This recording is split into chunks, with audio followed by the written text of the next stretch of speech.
take your fears, your insecurities, your worries, you roll them all up into a ball, you turn those son bitches sideways and stick them straight up, then candy out! Pick your goal and stick fucking to it. You wishy-washy motherfuckers. I can't fucking stand you. I wanted to make sure that out of the 24 hours of the day, that I don't waste one single hour. Those hours were too precious. And so there I just want to tell people, don't give me this thing, I have a difficult time with the time and I don't have time for this and I don't have that. You have time. You make the time. And now, welcome to the Be Informed, Live Fit podcast, sponsored by FitnessInformant.com. While you sitting down, bitch, about how I triple my fan base, net worth bench. Can't say there's worse, bitch. Do something, fuck it, I prove something. Don't switch up, should've made your best first, bitch. I'm gonna rep my shit. Put it in stone that I flex. Ryan Buckeye, also CEO of Fit Butters, and huge week for me. You may have seen on social media.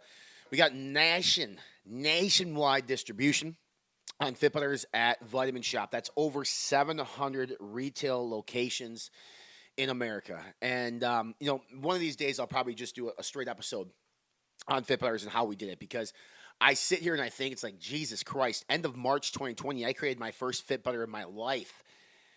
A week later, 10 days later, we had a business, and here we are 9 months later with a commitment from one of the largest retailers in the world when it comes to sports nutritional products in Vitamin Shop, bringing us in 5 flavors, including a limited edition, or not a limited edition, an exclusive banana maple French toast, which will be exclusively available at the Vitamin Shop, coming 6/20/2021. Yes, I know it's 6 months away, but there's a lot of planning and strategy that goes into this. And, we talk about a lot of this stuff on my podcast with Josh Shaw, 2 Guys, 1 Shaker Cup. So you don't hear a lot of it here on the Be Informed, Live Fit podcast, but it's important to talk about because, I'm excited. And I will be completely honest with you, I am scared shitless, only because success scares me to the point where and it's a good thing. You got to be somewhat scared to keep going at it. But like this idea of becoming big scares the shit out of me, because it means you're successful. And at times that can be extremely scary. So, but we're doing great. I have a great team. I have a great loyal following, and all of you people who listen to this podcast have purchased the products. Just a family of people involved in this. It's not just me, Grant. My face is all over everything, including the shipping tape. But no, there's a lot more to it. But we'll save that for another episode. Today's episode, Chris Duffin, the only man in the world to ever squat and deadlift for 1,000 pounds. Are you fucking kidding me? 1,000? I was telling Chris on the podcast, like I put 500 pounds on my back one time, and that felt like a lot. I thought I was going to break in half. I've deadlifted 565, so my best 2 are at 1065. His best 2 are like 2,000, double mine. But we don't spend a lot of time talking about lifting, to be honest with you, because what I like to do when I bring people on my show is I like to get to know who the fuck they are. What is their why? What drives them to be successful? Because Chris Duffin owns Kabuki Strength. He's a co-owner in Built Fast Formula. He's extremely popular in the powerlifting world, in the strength training world. He's got 3 children, I believe we talked about, a wife at home. He's a very busy man. And there's a reason that you take on that much. And we talked to Chris about that. And his story is absolutely remarkable. He's got a book available, which you can purchase or listen to online as well, that tells the story of him growing up in the woods, living up in trees to stay away from rattlesnakes. Like, what? Becoming an alcoholic in college, adopting his sisters because his parents were involved in drugs. There's a lot going on here, a lot to unpack, but it's not my job to tell the story. I allow Chris to tell the story. Make sure you hit that subscribe button if you're listening on iTunes, Spotify, watching via YouTube. If you like what you hear on the podcast, write us a review, helps out the algorithm. But I don't want to sit and take a lot of your time. I want to get Chris on the show. I want him to talk about his life. We do talk about Kabuki Strength. We do talk about Built Fast Formula. But again, it's important to understand where people come from so you can understand where they're going. Ladies and gentlemen, the one and only mad scientist himself, Christopher Duffin. I don't know how to blow bubbles. This is the 100th episode! Oh, did you see the neck on that guy? One time for Hughes. Here we go. Brick by brick by brick. We had jobs. It's my favorite drink. Back in Vegas.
Took us about a year, Chris, to set this up. I think I typed in your name in my email, and a year ago we actually emailed back and forth in January to set this up. So finally, January 21, we made this happen, buddy. How are you? I'm doing pretty good, man. I'm so excited for this year. So many things in the works. Yeah. I mean, I think about how another busy Monday to attack it with, man. Yeah, right. I think about how busy I am at running 2 businesses, and then I look to see kind of like what you do in coaching, Kabuki Strength. You're with Built Fast Formula. You're a family man. Tell my listeners, because a lot of people are like, "How do you do it? How do you do it, Ryan?" And the same with you. Like, how did you do it, Chris? How did you get to this point? How do you navigate the waters of being a family man, a businessman, a coach? Because that's a lot to take on. It is, and I have this big problem with people saying you got to achieve like balance through moderation and things, and I completely disagree. Honestly, it's like let's talk about like when I'm squatting. Yeah. Anybody look at those squats and look, it's crazy weight. You can't doubt the intensity. Just like look at any of my big squats, and it's just like there is nothing else I've got in there. I'm putting every ounce into it. Now, a lot of people, you tell them, hey, go all out. Just everything doesn't matter. Push as much weight as you think is possible. What are they going to think in their mind? It's like, well, form's out the window. Yeah. It's going to look like shit. It's going to be ugly. And I say, no, I want you to do 2 things that most people would think is diametrically opposed. I want you to do it absolutely 100% perfect. And I want every ounce of everything you've got. And if you chase it in that manner, you end up actually finding the middle. You find this place where it is execute. Like that's how I find the center in life, is by exploring those far ends. And actually, as you do that, if I sit there and try to practice perfect technique with 135 on a squat all day long, what's going to happen? It's once I put it under load, I'm going to fail. It's going to break down. I'm not going to know how to maintain perfection in that really challenging environment, right? Yeah. So as you're exploring both of those, it actually makes you better at each one of those at the same time. It cuts out all the fluff. Sure. So you're like, why the hell am I telling you about a squat when you ask me about like business, right? And it's the same thing. People, if you take it, this balance of like, I need to moderate my work so that I have balance or I have time for my family, versus how can I take these things and actually do them to the best of my abilities? How do I take it to an extreme? How do I push my business and do those sorts of things in that manner, but make sure that I'm 100% the best father that I can be and bring to the table? And if you do that, you'll end up cutting out a whole lot of other fluff and crap in your life that doesn't align to those goals. Mm-hmm. I don't work 20 hours a day and live on 4 to 5 hours of sleep. Actually, I slept, I think it was almost 10 hours last night, so a little bit longer. I'm usually around 9.5. I was actually going to pull it up here. Sleep last night was, we were at, oh gosh darn it, of course I'm slow at pulling it here. 9 hours and 52 minutes last night. Impressive. It's good. Yeah. Okay. But I have this mix. Like the things that I do with work, I'm passionate about. I'm doing work in a manner that it allows me to really be engaged in what I do. And if I'm engaged and passionate, I'm going to be that in other areas of my life. Mm-hmm. And because of that, I've created my own businesses, which allows me to thus create my own schedule, my own priorities.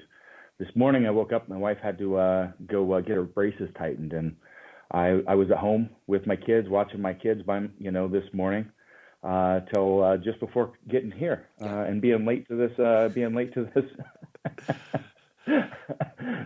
this podcast. But in the process, I've been able to find so much more time. My training is part of what I believe my workday should be. Yeah. So instead of in another environment where I'm working and then going to the gym at the end and then trying to get home, but at the same time, I'm just like so 100% more into my work and what I do.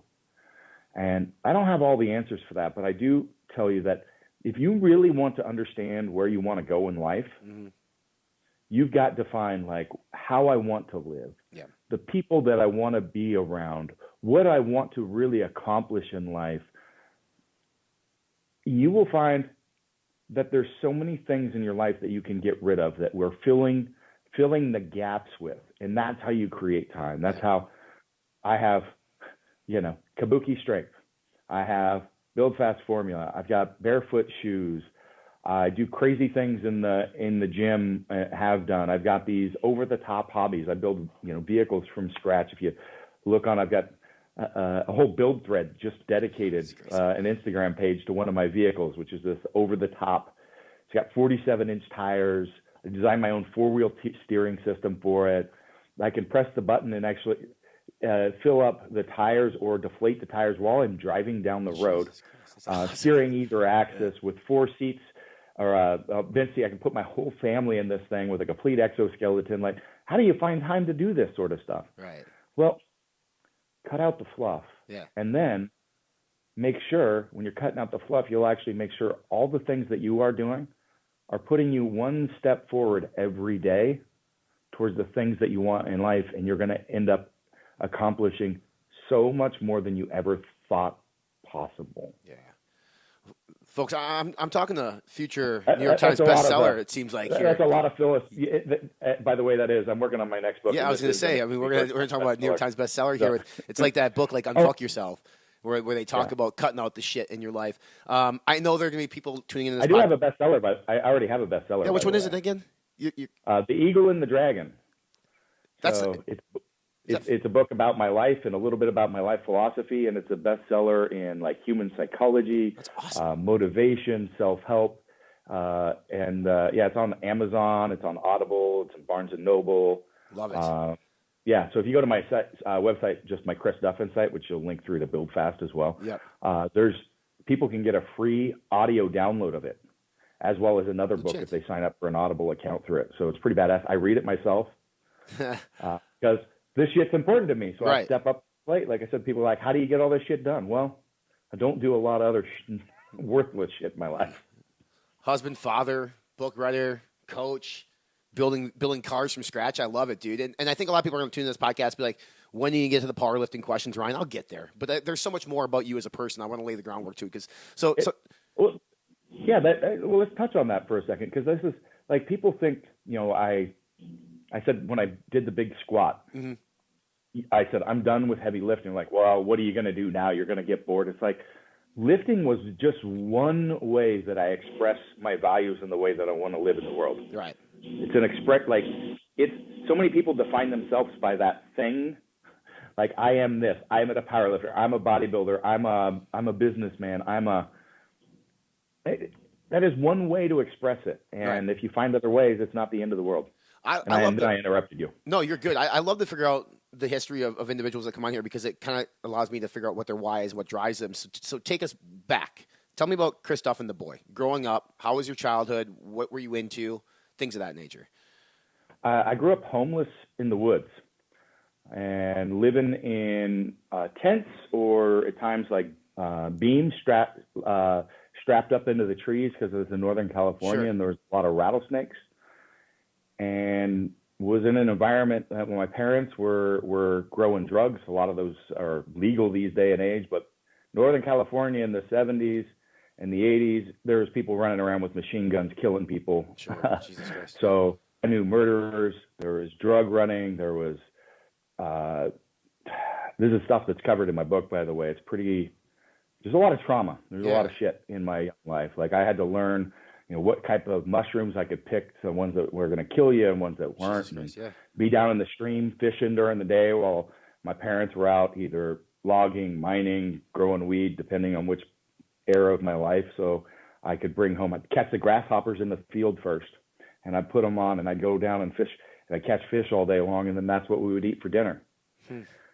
Maybe with a giant puffball that I found at the same time, slice it up and bread it and throw it on the skillet. I'm not kidding you. Yeah, no, that's... Like 6 years old, I was learning how to catch live rattlesnakes and handle them by hand at 6 years old. You want to talk about learning lessons in life, like learning to look fear straight in the face not let it overpower you, but still have respect for it, because if you don't, you're gonna die. Yeah. Spent some time. The state took us for a while. I spent some time in a foster home. My sisters, there's some shit with some human trafficking and a serial killer. It's pretty whacked out shit. And this is all in the book? How I lived. And so this is all in the book, That's man. awesome. Okay. I ended up doing pretty well in high school. We were living in a mobile home by that point. We actually had running water because, before this, like there was times like to take a bath for school, I'd have to go down to the stream and fill up gallon jugs of water and sit them in the sun on the rock and let them warm up and dump it over your head, or be in a shack. Yeah. I got this story about the shit bucket story. It's on my Instagram. If anybody wants to check it out, it's a pretty powerful piece. Being in a little shack with no running water, no plumbing, no electricity. You heat up the water on the stove and step back outside in the snow, dump it over your head out of the pot. That's how you bathe. So growing up, I didn't have a lot of friends. Yeah. I was an outcast. Sure. And I learned a lot about myself in the process, and I read everything. My whole family did. Yeah. We had a rough life, but we were. My father was a member of Mensa. My mom was going to school to become a chemical engineer. They didn't want to be part of the world, and so they stepped away from it. And that's what me and my three sisters got raised in. Sure. And I left to go to college, and it got a lot worse at home. It was, like I said, I was the one kind of at home that took care of my sisters and brought some stability. And when I left, things got really, really, really bad at home. And so before I graduated college, went to school for a dual engineering degree. And I was working full time because I didn't have a full fallback plan either, even though I had a full ride academic scholarship, like paid for my classes and my books and stuff like that. And but I ended up starting to take custody of my three younger sisters, and I raised all them. 21 years old. Jesus. I owned my own house. Yeah. Was working full time as a manager. I had my first degree completed. I had custody of the first of my sisters at that point in time. I might have been working on the second one. I have my own business. I was running on the weekend. And from there, I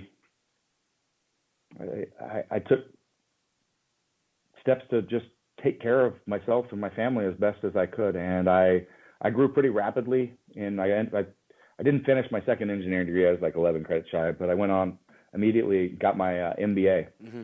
And I started advancing in the corporate world. I became, within 10 years, a corporate executive, where sought after for what I did. They'd come in and hire me to turn around a company or turn around a division of a company or take it from a regional to national, international presence. My biggest success story is an aerospace company that was going to fold. It was going to lose all its contracts. It was the 150 people there that were going to lose their jobs.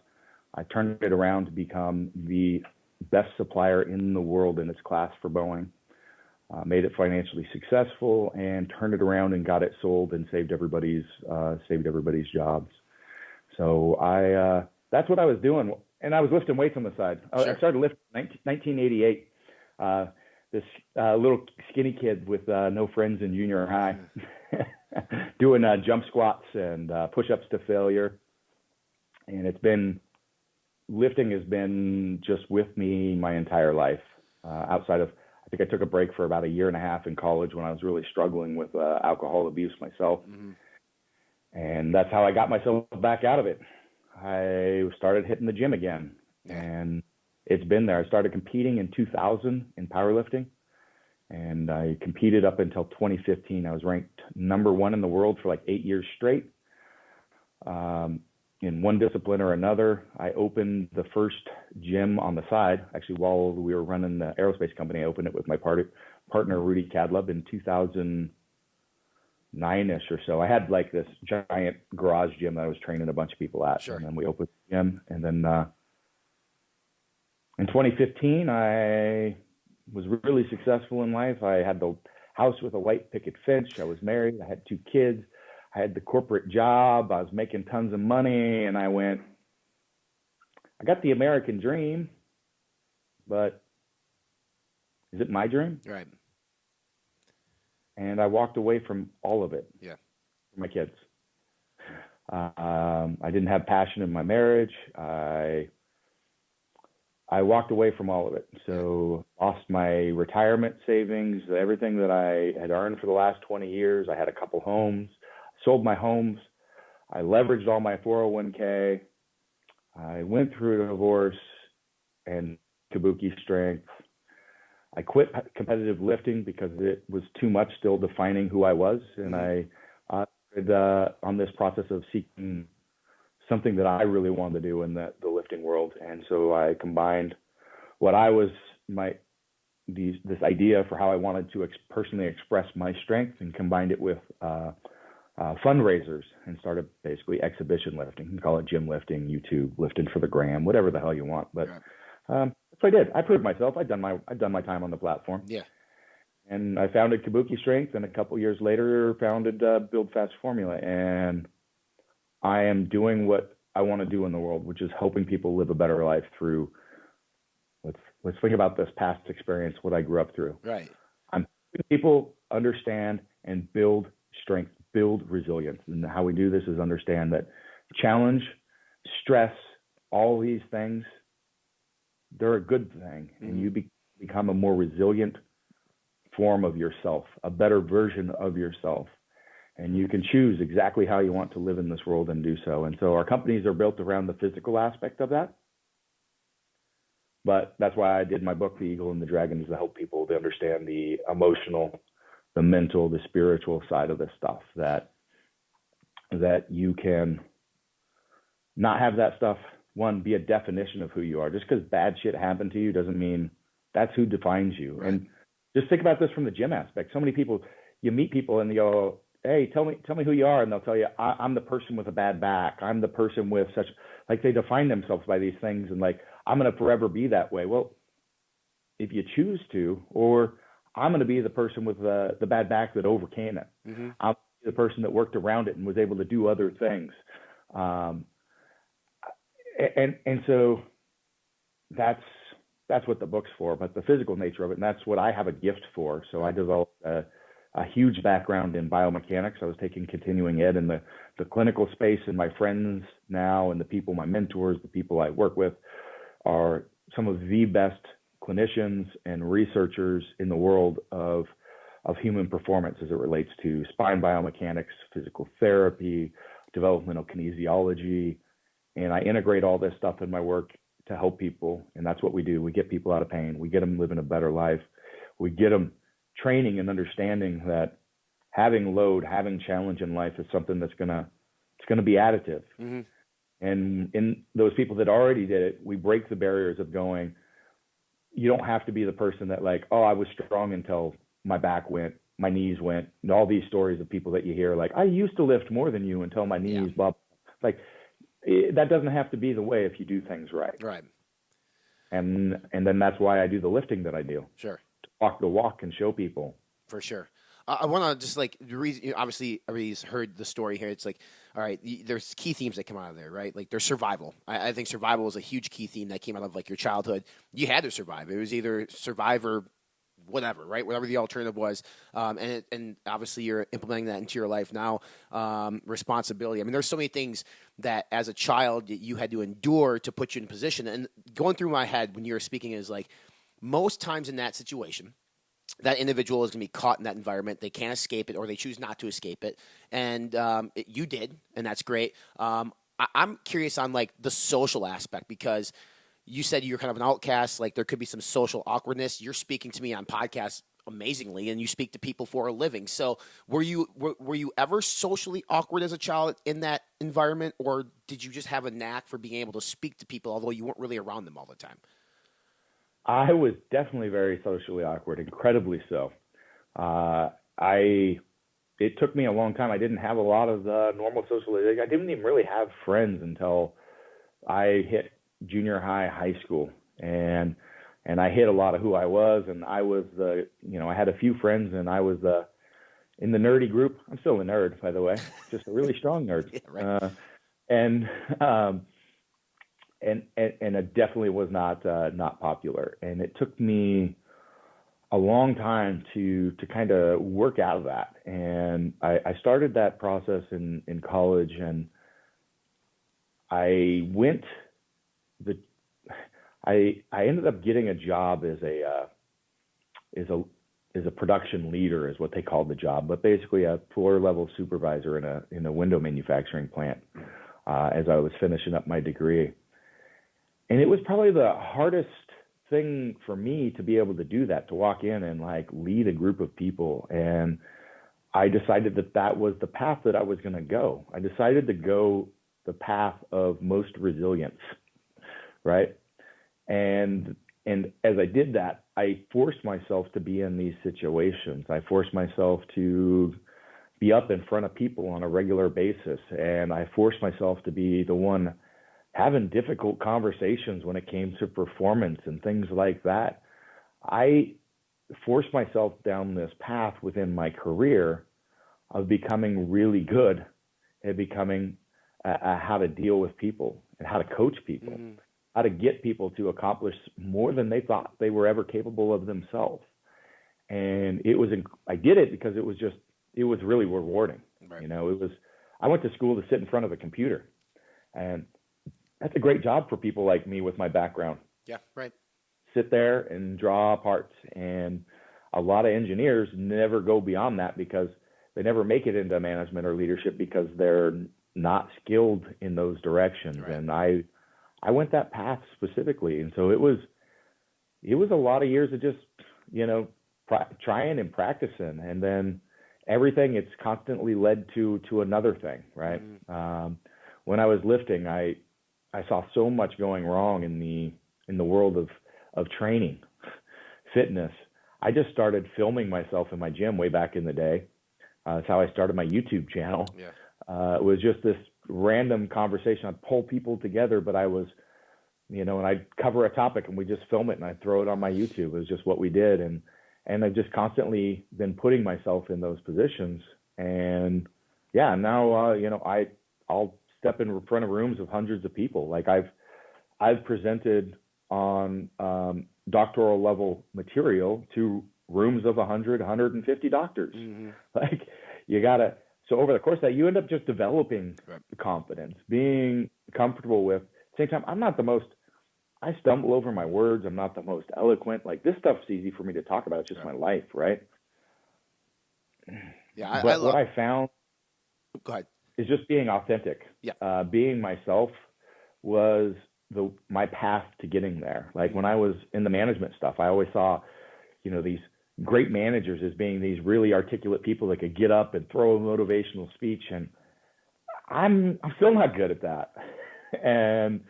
But what I can do is I can talk to people one-on-one. I can talk to people, you know, developing relationships, and they know 100% who I am and that I'm real because I don't put on a face. In fact, I'm right here with my freaking hair sticking all over the place or whatever. And I don't care because I want to be me, and people are either going to connect to that or not. But even people that don't connect to you will still trust you if you're yourself. And in this world today, so many people want to pretend perfection and pretend like all these sorts of things. And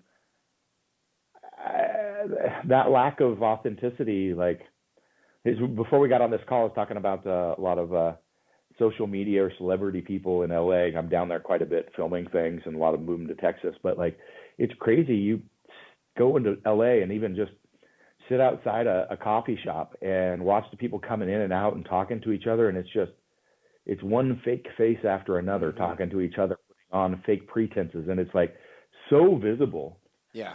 And they're all doing it to each other, but that's just how they view that you should be. And guess what? Those relationships aren't real. Right.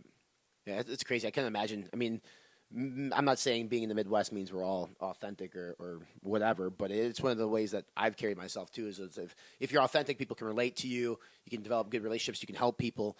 And one of the things that you alluded to in your stories back in college, you had, I don't know how long the stint of alcoholism was, but I want to touch on that only because I think 2020 was a year. Obviously, we can dive into all this stuff, but it was a crazy hard year for a lot of people. fitness and gyms, or at least gyms were taken away from people. For me, that's my vice. That's my addiction, was the gym. But not everybody has working out as an addiction. It could be drugs, alcohol, women, whatever it might be. And just hearing your story as a childhood where it seems like you took control of your life at a young age, you knew you had to get out of that environment. But when you got to college and you developed an addiction, did you feel lost? Did you feel scared about what was going on? Because that, to me, hearing that portion, it's like, well, that doesn't align with what you were doing to get yourself out of that situation, but you fell into this hole. How did you fall into the hole, and how the hell did you get out? Yeah. Well, alcoholism runs in my family, so it's pretty damn easy. Yeah, sure. I mean, that's real. And it's all I saw, like growing up. That's how you used alcohol, was to excess. And I started drinking to fit in, and it had some benefits for me. It did help me loosen up and be a little bit more real and be unafraid. And in that process, I learned that, hey, I don't have to be, scared. That it's okay to be open. It's okay. Like, people like me. They don't know that I lived in the trailer down by the river, or like, all that stuff just falls away. And so it really helped me in this process where I talked about like getting acclimated to society, feeling comfortable, getting over that social awkwardness.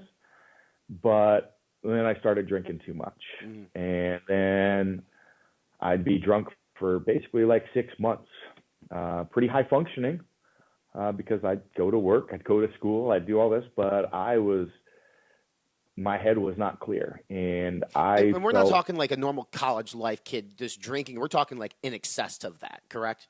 Oh, yes. Okay. No, like I would go every 6 months and be like, man, I got to get not drink for 2 or 3 days to get my head clear, like type thing. Like, wake up in the morning and I'm having a beer in the shower.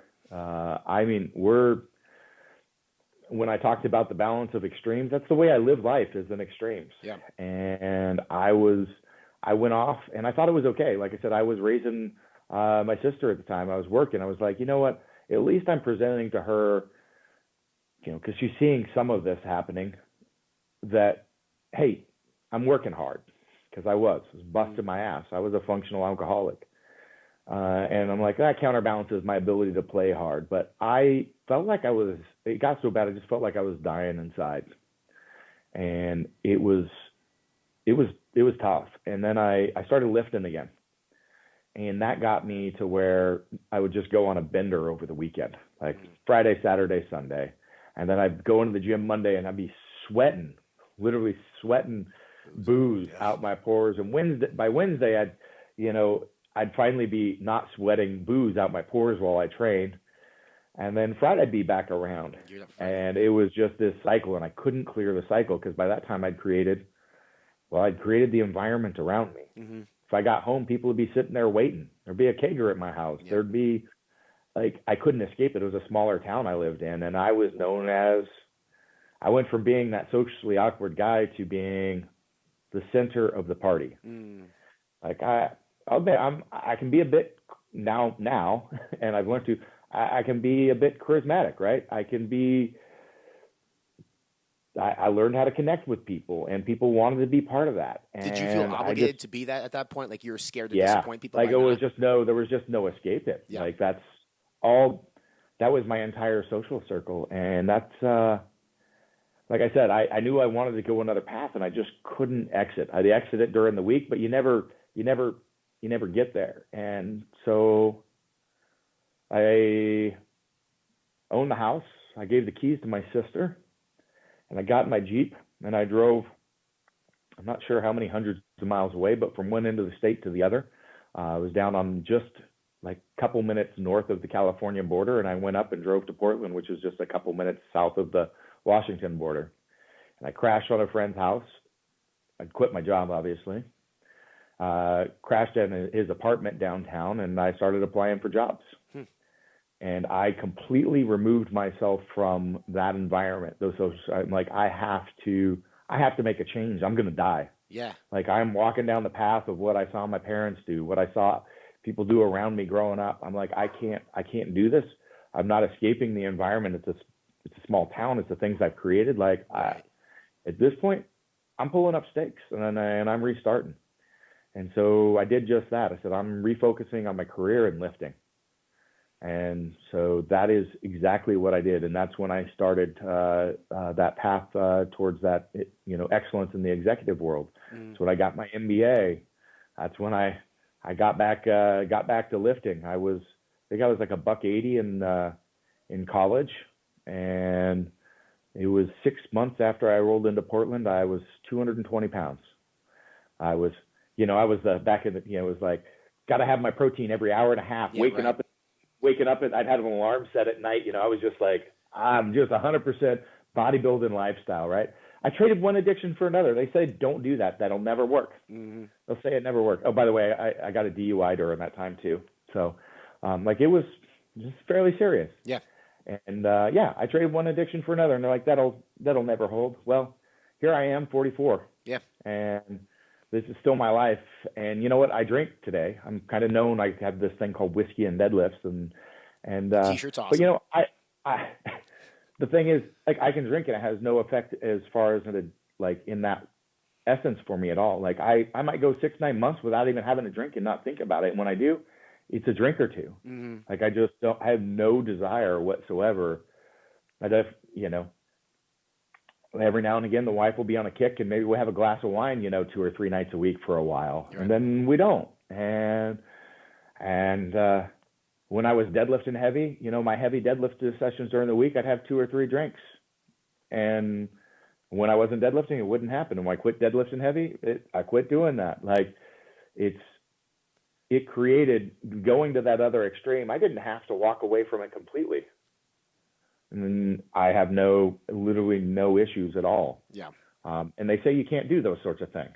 Well, I did. Well, it's interesting because you and I both know. I mean, how many people through my platform for your circle? How many people have been addicted to drugs and alcohol and traded that addiction for the gym, and it saved them, like literally saved their lives? Yeah. It happens, and whether or not you think you should or should not do that. I mean, I feel like everybody has some type of an addiction, whether it's alcohol, drugs, this fucking thing right here. A lot of those people that have the addiction, you have an addictive personality, and so you're trading it for another one. We'll trade it for one that's healthy, right? Because you have an addictive personality, you're going to do things like that. Yeah. Adding my product is going to help you get to where you want to be. 5%ers is 5% of the people in the world that are willing to do whatever it takes to reach their goals. Come on,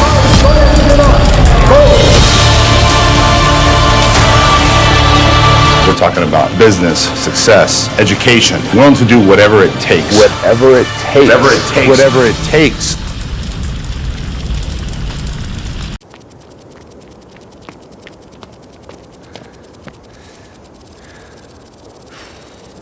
Strength isn't a slogan. You want to win this year? Yes, no! What time is it? Game time! What time is it? Game time! It's not an image you find on billboards or the big screen. It's never been about any of that. It's all around you, in everyday moments, just waiting to be unleashed. Strength is the knowledge that inside you lies anything you've ever wanted to be. The confidence that your failures never define you, and the passion and purpose to drive beyond any limits placed upon you. When you call upon it, strength embraces you, challenges you, pulls you back up, no matter how many times you fall. It compels you to draw on courage, resilience, intensity, and hope, and expects your very best to help others find theirs.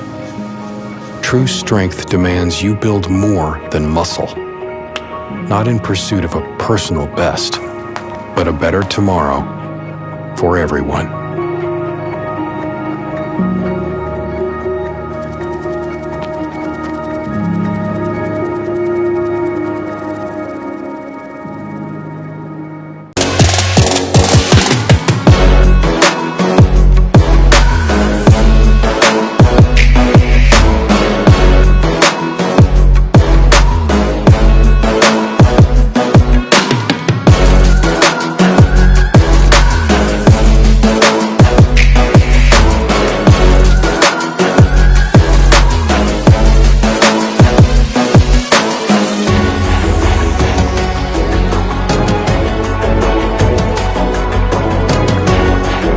If you could use some help getting fired up and ready to crush your workouts, Pulse is for you. It is a 100% natural pre-workout supplement that gives you a surge of smooth energy and focus, bigger and better pumps, and more strength, endurance, and power. Pulse is also naturally sweetened and flavored and contains no artificial food dyes, fillers, or other unnecessary junk. So order now and get ready to feel focused, powerful, and tireless in your workouts. For the last 2 decades, we have been the best kept secret of the supplement industry. We've kept our heads down and worked. We pioneered full label transparency and full therapeutic doses because we believe that truly hard work requires truly effective tools. 2 decades is a long time to commit to one pursuit, but when you act with purpose and become centered in yourself, eventually you realize that you were born and bred for this.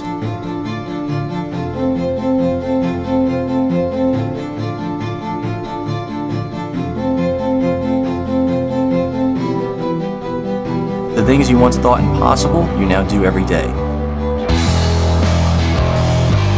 We don't like the easy way, it just doesn't feel right. We'll take the long, hard road over a shortcut any day. It takes longer, sure, but in the end, you know you earned it. And with the right team behind you, pushing yourself further than you've ever been will be just another afternoon doing what you love most. How many people in this last year, I mean, some of the things that we do as fitness or health professionals, what motivates me the most is seeing people succeed at their goals, right? Like seeing people, if it's lose 10 pounds, if it's quit smoking, I don't care what it is. But in 2020, when people were struggling at an all-time high of mental health, like struggling super hard, not having access to the gym, I mean, were there people that reached out to you, Chris, and it's like, I just need help. I really need help right now because I don't know what to do. Yeah, that's, I kind of get those regardless of it being 20 or 20 Sure. or not because of the content that I produce out there in my book.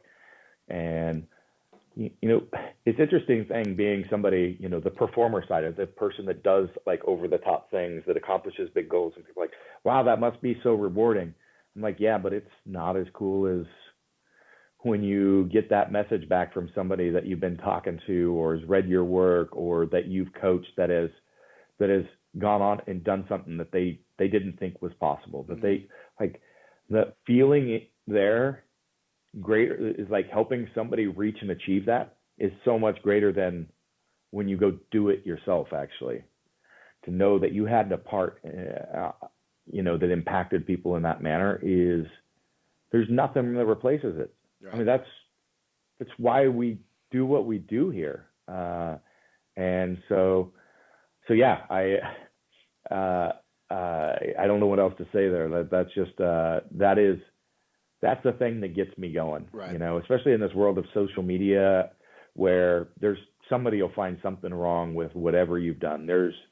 I don't get as much of it as some other people I see, but when I do, they can be pretty deep and hateful things that people dig up from your life here or there to use against you. And it sucks. It's like, man, I don't want to be out there. I don't want to put myself out there. Mm-hmm. But then you see the positive side of it, and you're like, this is worth it, man. Right. Like I can't not do what I do. Right. And that's why obviously writing my book was really hard. Mm-hmm. Like sharing some of the stuff we talked about and more that's there that I don't like talking about, but that has saved people's lives. Right. That book has saved people. I'm not exaggerating. Mm-hmm. It's spurred people to start their own businesses. It's spurred people to go back to school. It's gotten people to, you know, quit a shitty job and make the career change that they've always wanted to do. That's pretty fucking cool. Yeah. You get because your platform and everything you've done, and I heard it today again, and you don't have to be a religious person at all to think this, but like it's serve something bigger than yourself, right? Like do something to serve that's larger than yourself, because people who self-serve, like they get theirs, but you giving back, I try to give back where I can, and sure, every now and then I like to do something for myself, but it's so much more rewarding to do things for others and see people achieve what they're trying to achieve through our education, help, motivation, whatever it might be. Well, and that's why like all the brands are education first, build fast. Yep. You know, we straight up say, hey, you got to nail your diet. You got to nail that nutrition. You got to nail your training first. But we provide that for people. Like, it's not an empty, like, oh, do this and then buy our stuff. Like, here it is. Like, because we want to see people actually do it. And you need all those pieces. Yep. And you need to, and so that's why everything that I do is always education first. Yeah. Let's start with Build Fast Formula, because I want to talk about the brands that you're involved in. Start out with one product, VasoBlitz, 2019, right? I think was and what's so crazy is most people are going to start with a stim-based something in the sports nutrition world. Not you guys. Absolutely. No, I still say that's a really ballsy move, right? Yes, huge ballsy, but it worked. It's huge. It's a non-stim pump product as your launch product. Right. But the thing is, we believe so much in this. We released Full Blitz, what was it, like a year and a half later? Yeah, it was at least a year. Because it's like, we want people to really capture and understand the benefits of this. We don't want to get them stuck in I'll just use it on my training days, or to get people to really understand the benefits of doing it. And there's just no way, so that's what we released first, because it's such I said pump product, but it has so many benefits outside of that people aren't aware of until you actually start using it, and using it on a daily basis. Correct. Nobody was using nitrates on a daily basis. I'm not sure that any company is still pushing that. I think there's only one other new guys, and they call it Daily Pump, which, could be a play on what you guys did. Yeah, nobody was doing it. And but those effects, those things that elicit the pump, are the things that are actually going to cause the turnover, the repair of tissue, the recovery, the muscle fullness from one workout to the next is not just a visual thing. Correct. So, if I haven't trained, especially as a strength athlete, you may not be full coming into a workout.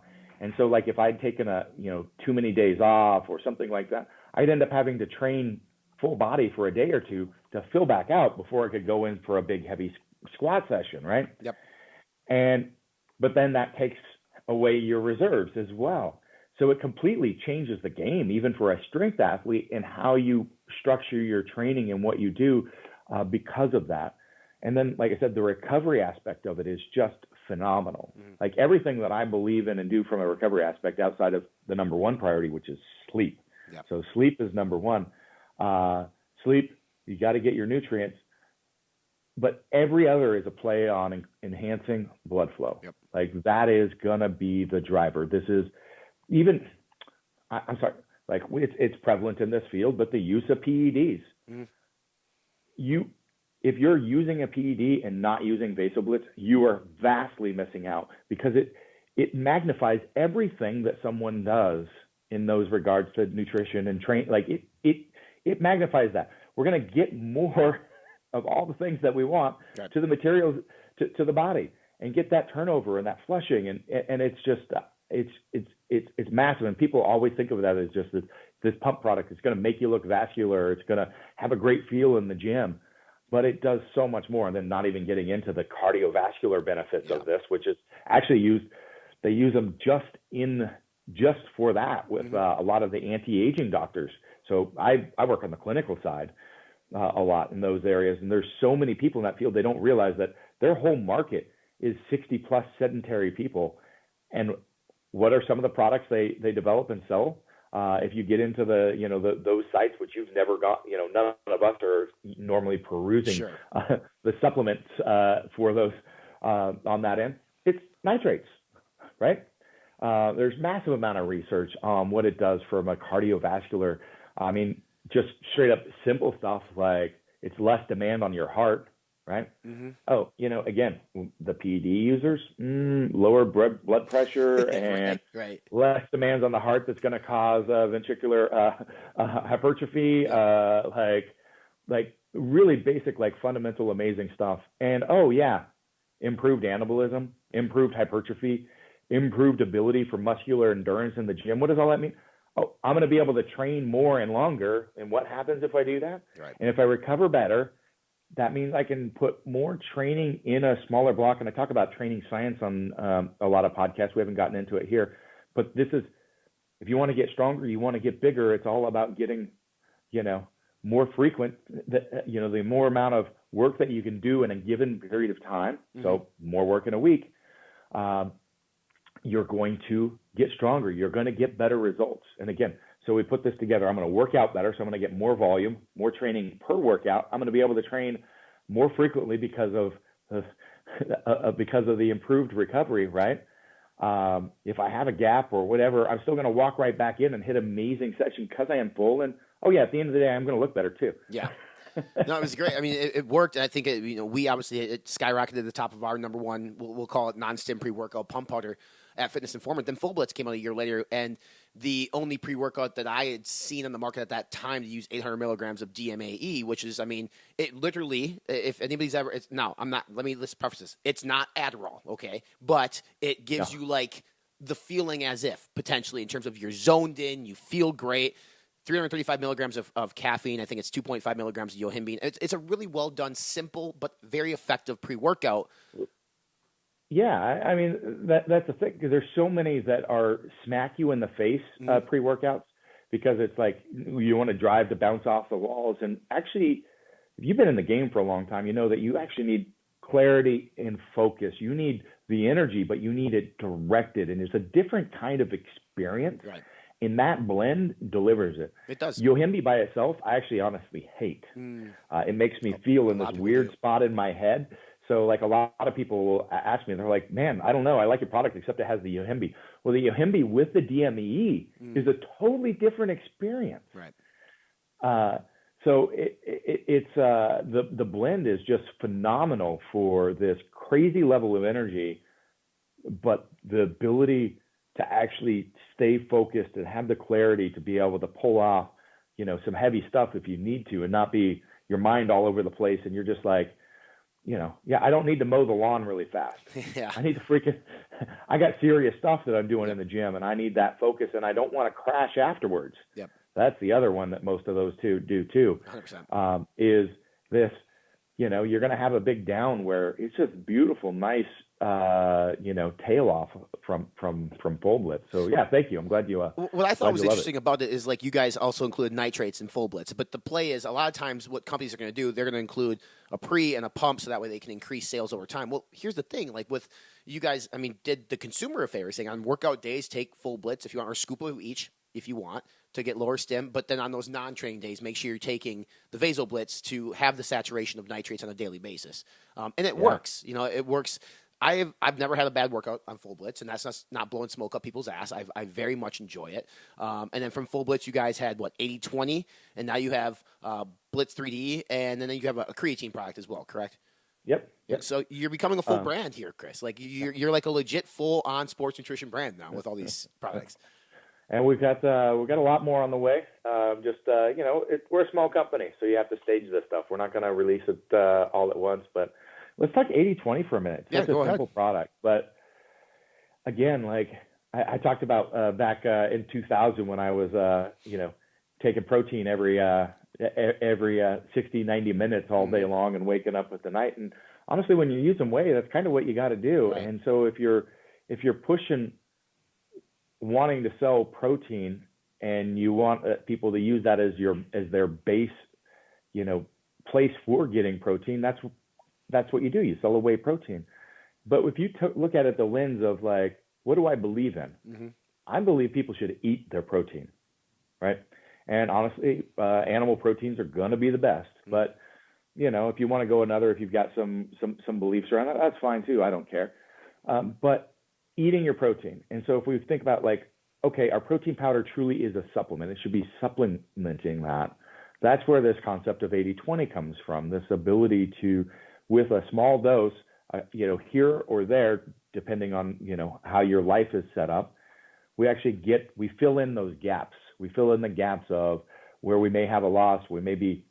People have a life. Like they got meetings through the day, or they're in a trade and they can't just like stop and have a mini, do the bodybuilder 8 meal a day thing. Like, hey, I'm out, I'm a linesman, work. Like I can't, like, guess what? Like, we're not all living the bodybuilder life and have that. Most of us don't, right? So you're gonna have some gaps and things in there. And so with this, you can fill in the gaps. I mean, the whey and casein work better together. There's nothing phenomenal about it. Anybody can go create their own mixture of casein whey. I'm not going to blow smoke up anybody's ass, but if you do that, one, you're probably not going to have a very mixable product. The taste isn't going to be there, and you got to source the different stuff and put it together and all that. And a lot of them still have like crap fillers and other things in there. You got to figure out. It's like, oh no, here's an incredibly well executed product. You're going to get that 8 hours of, no muscle protein breakdown, 6 hours of muscle protein synthesis. The two work together synergistically to make each other work better. And now it's like, I have a scoop every morning. I have a light breakfast that rolls me through. I have a scoop. I do the 3 scoops, which, most people, if you can't afford that, that's whatever. Do 2, do 1. But I'll do another one in the afternoon to make sure I've got, that plasma amino proteins flowing as I'm going through my training. I train in the afternoon, and definitely I do one before I go to bed, and it's just that, like, I don't need to pump. There's literally no need. That's like the max, the max that we promote, 80-20. Yep. Yeah. 3 times a day, the max. And then usually we tell people just do 1 or 2. And because that's going to give you, 2 of them is going to give you 16 hours a day of coverage, right? And then the bulk of your protein, like, freaking eat it, man. Yeah, like, I'm not. And so it's just a skip. And so you end up with this incredibly more useful product for people's life, because we're not trying to sell it as the only thing or the primary thing that people should be using for their protein intake. Yeah. I think it's interesting because the literature today, I believe, says, like, you want to have, like, muscle protein that's sort of initiated every 2 to 3 hours, meaning you should have something protein in your system every 2 to 3 hours. Well, if you're taking a casein protein, like, you're essentially covering 6 hours, almost 9 hours of time through that period. So do you consume whey protein by itself ever anymore? I do on occasion. If I am running really lean on my macros, so if I'm in a really strict dieting perspective, I might put a little in during my training. Sure. Just to get those fast-acting aminos during that period of time. But if I've got enough floating in my system through the day, as based on a normal diet, but that's what I'm talking. I'm way down there. I'm really managing my calories sure. to the, like, man, the veins are not coming all the way up my abs and touching my pecs right now type of weight. No, I love it. And, like, for me, myself too, I don't use much but protein. I'll use a high quality whey protein isolate, I've tried in the past. I use the stuff, the Pepto Pro and the other ones that are pushed there. Honestly, those things just fuck with my gut really bad. That's one thing. So with 80-20, I'm a bit fairly lactose intolerant. So I personally have it's one of the few, like, whey, if I have too much, really turns my gut over. Yeah, it happens to a lot of people. And that's actually one of the worst things that you get, like, having a solid gut, solid GI, solid, like, this is one of fundamentally, like, it is so overlooked, the level of importance for that for athletes and bodybuilders. Yeah. This is a cornerstone piece that people need to understand and be able to manage. And 80-20 is an issue because of the quality of the ingredients that we put in there.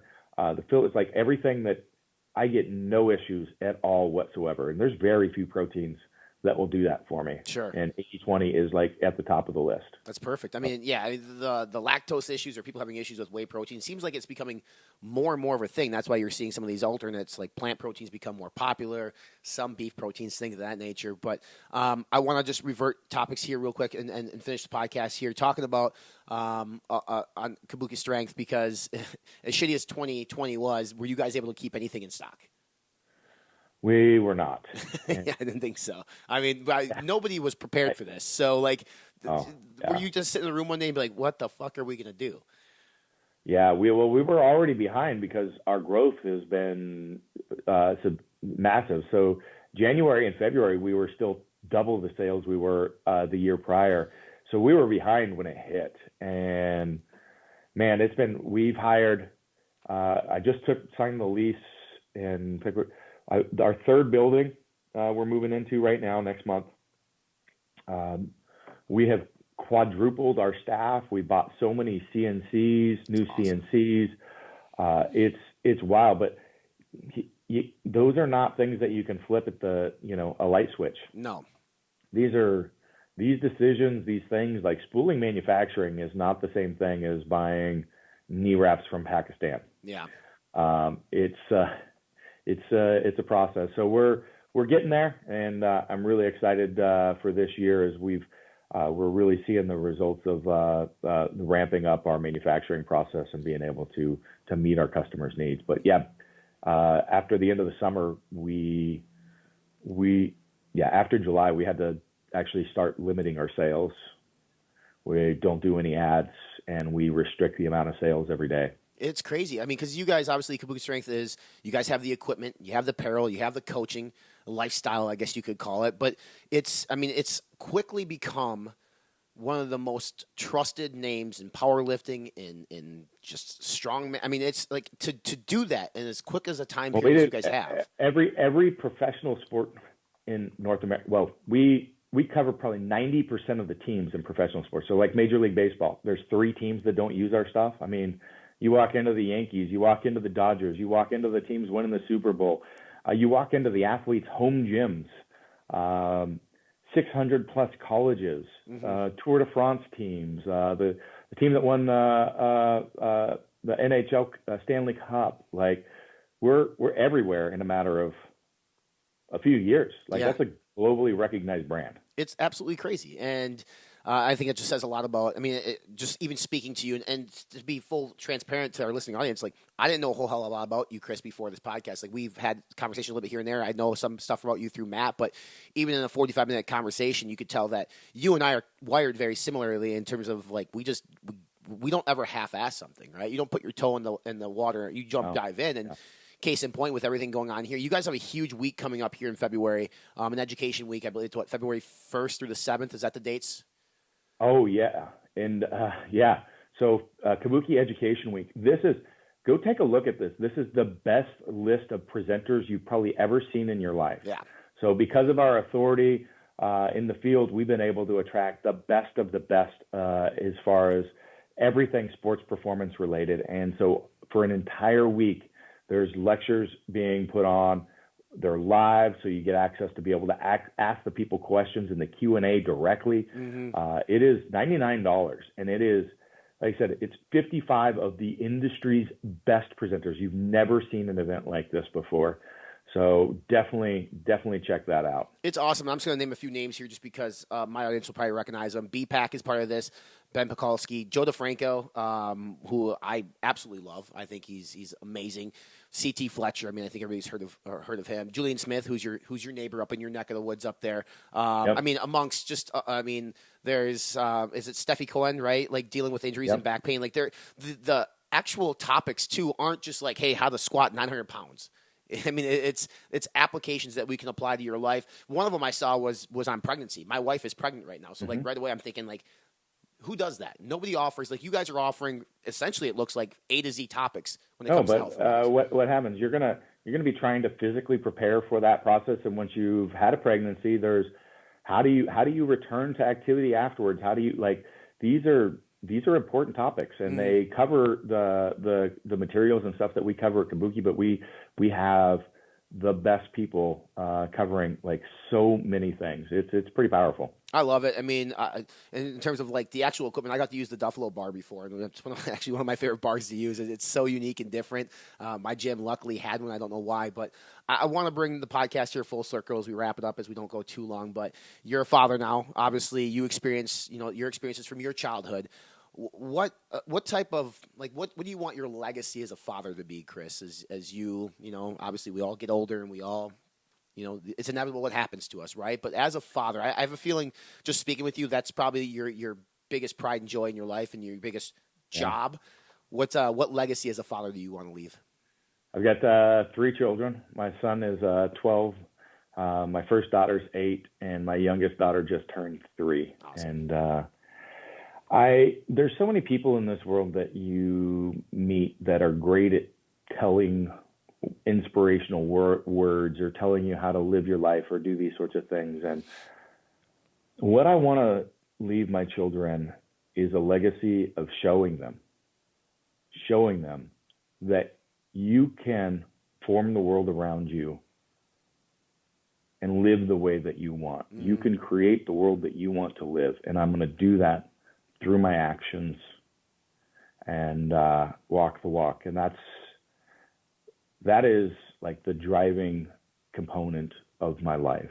That's awesome. That and also showing them that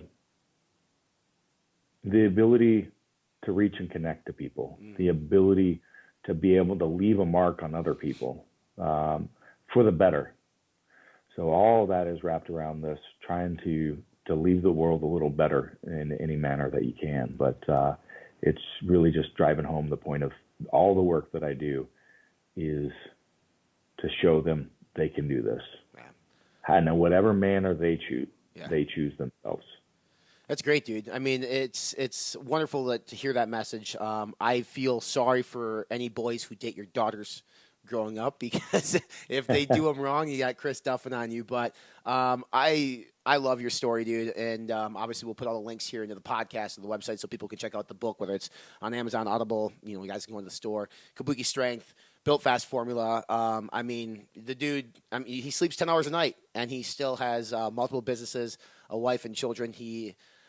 The fact that you're able to, two things on this as I wrap this up is like you walked, you cold quit turkey, pretty much drinking in college. Like you went north, you quit your job. And then as an adult, you left corporate America and you started your own thing that takes balls, it takes balls to do that. And I'm sure you had confidence, but I'm sure you might've been scared shitless a little bit as well. You've actually got to be, anything worth chasing in this life is something that you're scared of. Yeah. If you're not scared, it ain't the right path for you.